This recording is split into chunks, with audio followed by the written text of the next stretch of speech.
আলহামদুলিল্লাহ। এই যে আমরা জাবালে রহমতের উপরে আমরা চলে আসছি।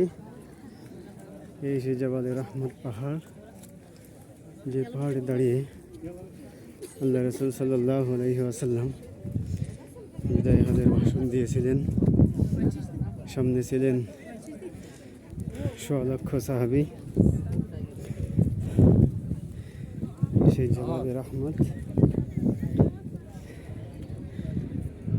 আর পুরাই যে ময়দানটাকে দেখা যাচ্ছে, এই জাবালে রহমতের চতুর্পার্শ্বে যে ময়দানটাকে দেখা যাচ্ছে, এটা হলো আরাফার ময়দান।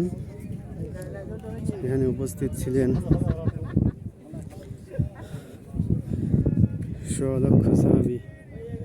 আল্লাহ রাসূল সাল্লাল্লাহু আলাইহি ওয়াসাল্লাম সকলের উদ্দেশ্যে ভাষণ দিয়েছিলেন। সেই জাবালে রহমত, আলহামদুলিল্লাহ।